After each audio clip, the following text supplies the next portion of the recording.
right, kiddos. You all settled in? Yeah? You brushed your teeth? Okay. Well, tonight I thought we'd do something different. We're going to have Christmas in July. So, yeah. Tonight we're going to read How the Grinch Stole Christmas by Dr. Seuss. Are you excited? I know it's so hot. Let's just pretend there's snow outside. Okay.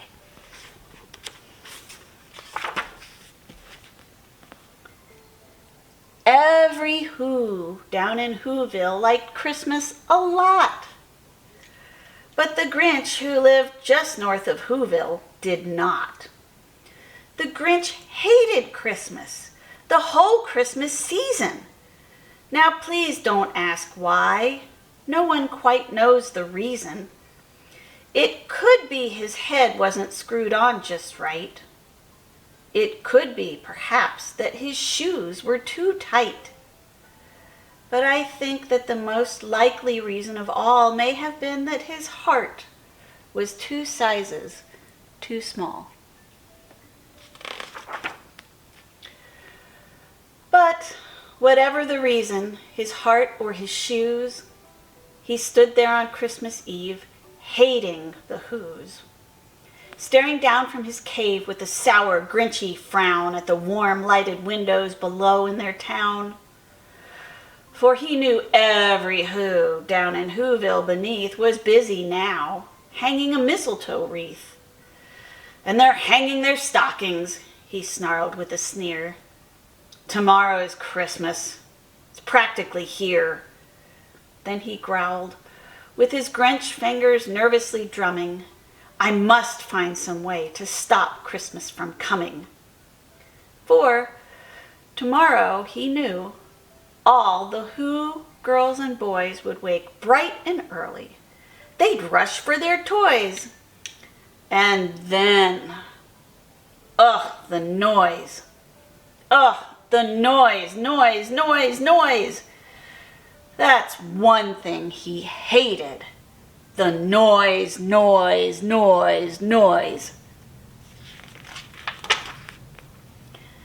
the Whos, young and old, would sit down to a feast, and they'd feast, and they'd feast, and they'd feast. They would feast on Who pudding and rare Who roast beast, which was something the Grinch couldn't stand in the least. And then they'd do something he liked least of all. Every Who down in Whoville, the tall and the small, would stand close together with Christmas bells ringing.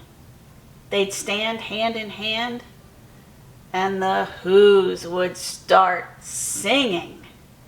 They'd sing, and they'd sing, and they'd sing. And the more the Grinch thought of this Who Christmas sing, the more the Grinch thought, I must stop this whole thing. Why, for 53 years I put up with it now. I must stop this Christmas from coming. But how? Then he got an idea. An awful idea. The Grinch got a wonderful, awful idea. I know just what to do. The Grinch laughed in his throat, and he made a quick Santa Claus hat and a coat. And he chuckled and he clucked. What a great Grinchy trick. With this coat and this hat, I look just like Saint Nick. All I need is a reindeer. The Grinch looked around. But since reindeer are scarce, there was none to be found.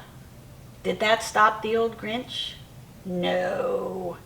The Grinch simply said, if I can't find a reindeer, I'll make one instead. So he called his dog Max. Then he took some red thread and he tied a big horn on the top of his head. Then he loaded some bags and some old empty sacks on a ramshackle sleigh, and he hitched up old Max. Then the Grinch said, giddy up, and the sleigh started down toward the homes where the Whos lay a snooze in their town.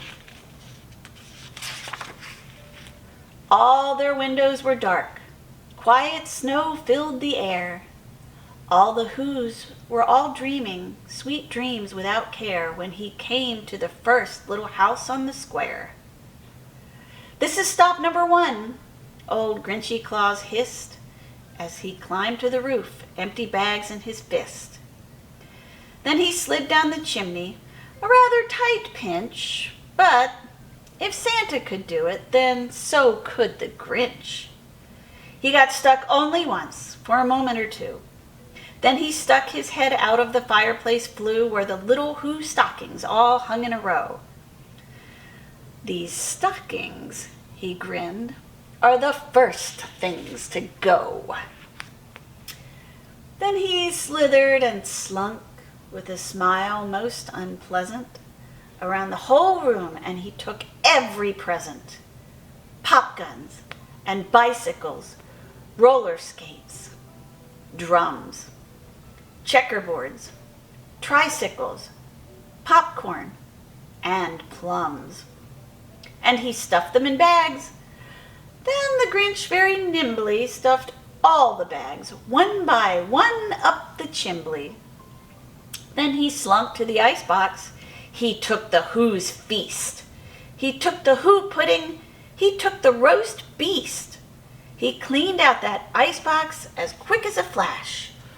Why, that Grinch even took their last can of Who hash. Then he stuffed all the food up the chimney with glee. "And now," grinned the Grinch, "I will stuff up the tree."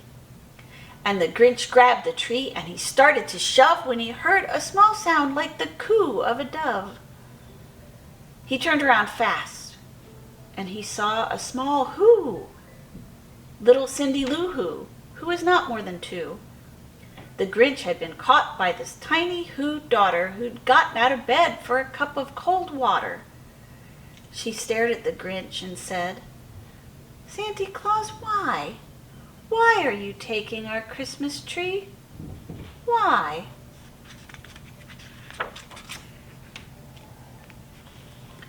But you know, that old Grinch was so smart and so slick, he thought up a lie. And he thought it up quick. "Why, my sweet little tot," the fake Santa Claus lied, "there's a light on this tree that won't light on one side, so I'm taking it home to my workshop, my dear. I'll fix it up there, then I'll bring it back here." And his fib fooled the child. Then he patted her head and he got her a drink and he sent her to bed. And when Cindy Lou Who went to bed with her cup, he went to the chimney and stuffed the tree up.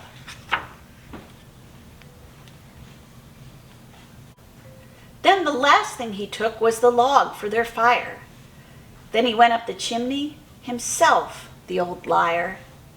On their walls he left nothing but hooks and some wire. And the one speck of food that he left in the house was a crumb that was even too small for a mouse. Then he did the same thing to the other Who's houses, leaving crumbs much too small for the other Who's mouses.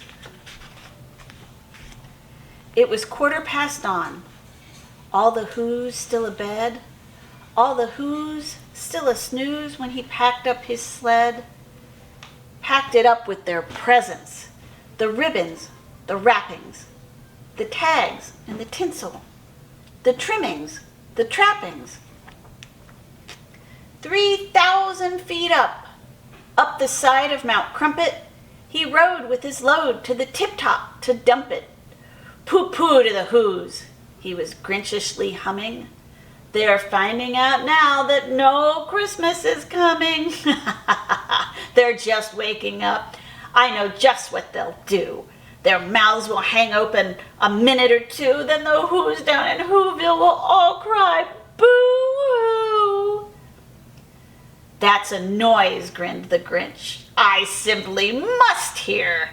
So he paused, and the Grinch put his hand to his ear. And he did hear a sound rising over the snow. It started in low, then it started to grow, but the sound wasn't sad. Why, this sound sounded merry. It couldn't be so, but it was merry. Very. He stared down at Whoville. The Grinch popped his eyes. Then he shook. What he saw was a shocking surprise. Every Who down in Whoville, the tall and the small, was singing without any presents at all. He hadn't stopped Christmas from coming. It came. Somehow or other, it came just the same. And the Grinch, with his Grinch feet ice cold in the snow, stood puzzling and puzzling. How could it be so? It came without ribbons. It came without tags. It came without packages, boxes, or bags.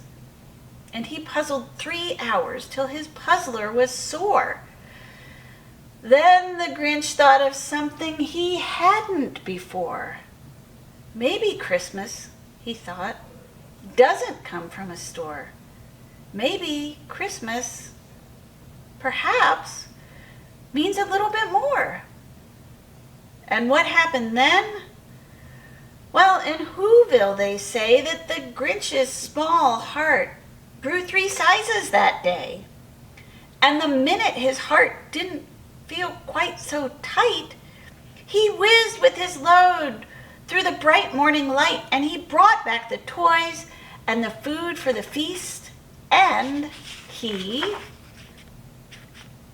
himself, the Grinch, carved the roast beef. The end. Okay, time to go to sleep. I love you. Mwah.